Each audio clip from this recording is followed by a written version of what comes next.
Hey everyone, welcome back to Corporate Decoder, the place where we decode the corporate world. Today we are going to look into a fund that invests in bonds, specifically bonds backed by pools of corporate loans. Will it be a wild ride? Let's find out together. And before we dive in, if you appreciate getting straight insights from corporate documents, make sure you're subscribed. We also have a Discord community linked in the description below for more discussion. This is the annual report for the Alternative Access First Priority CLO Bond ETF, also known as AAA, for the period from April of 2024 to March of 2025. This report has important information for shareholders, so let's dive into what it contains. This fund focuses on investing in CLOs, which are collateralized loan obligations. CLOs are basically bonds that are backed by a pool of corporate loans. Think of it like a mortgage-backed security, but instead of mortgages, it's corporate loans.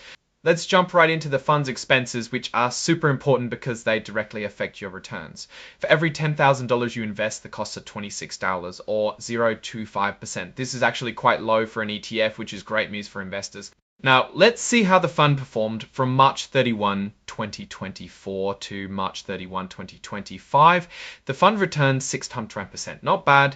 The fund's benchmark, which is the Bloomberg US Floating Rate Note Index and Alt 5 years, returned 5.81% during the same period. So the fund did slightly better than its benchmark, which is what you want to see. So what made the fund perform the way it did? The return came from a few things: interest from bonds, market price changes, and management fees. Interest payments on the bonds added about 6.39% to the fund's return, but changes in short-term interest rate on the fund's bonds went from about 6.79% to about 5.76%. The market value of the assets in the fund went down a bit, taking away about 0.02% from the total return. The difference between the buying and selling price of AAA rated CLO bonds got higher by about 0.01%, which made the market price go down by about 0.02%. Finally, management fees took away a 0.25%, which is 25 basis points from the fund's total return during the year. Alright, let's check out how the fund has been performing over time. The average annual total return for the fund was 6.10% for the past year. Since the fund started on September 8, 2020, the average annual total return has been 3.92%. Keep in mind that past performance doesn't guarantee future results. For comparison, the Bloomberg US Universal Bond Index had a return of 5.24% for the past year, but since September 8, 2020, it has had a negative return of 0.74%. Also for comparison, the Bloomberg Floating Rate Note and Low 5 Years Index has a return of 5.81% for the past year, and a return of 3.61% since September 8, 2020. Here are some key fund stats you should pay attention to. The fund's net assets are $47,380,098. The total number of investments is 50. Total advisory fees paid were $66,655. The portfolio turnover rate, which shows how often the fund buys and sells its investments, was 37% at the end of the reporting period. Let's take a quick look at where the fund's money is invested. The top 10 holdings include bonds from Fortress Credit BSL XXVI Limited, AMMC CLA XXVI Limited, AMMC. C of these holdings makes up about 3 to 4.2% of the fund's total net assets. The fund didn't have any major changes since the beginning of the reporting period. There were no changes in or disagreements with the fund's accountants during the reporting period.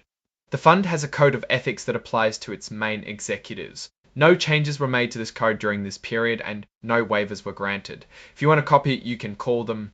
The Board of Trustees says that Thomas Nipper and John P. Zada are the Audit Committee financial experts. They are also considered independent. Here are the fees paid to the accountant for different services. For the fiscal year ending March 31, 2025, audit fees were $15,250, and tax fees were $2,500, and tax fees were $2,500, and tax fees were $2,500, and tax fees were $2,500, and tax fees were $2,500, and tax fees were $2,500.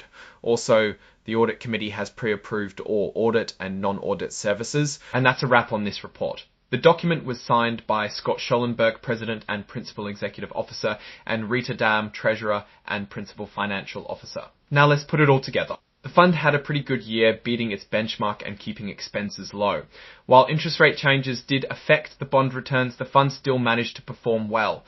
The fund's investments seem diversified within the CLO market, which helps to spread out risk. However, investors should keep an eye on those management fees as they do eat into the overall return.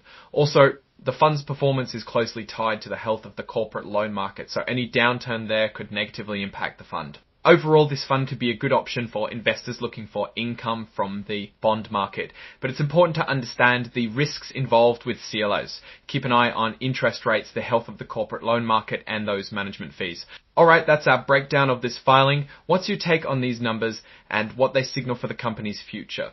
Drop your thoughts in the comments. If this analysis was valuable, hitting that like button really helps, and subscribe for more deep dives. Don't forget to check out the Discord in the description. Thanks for watching. See you next time.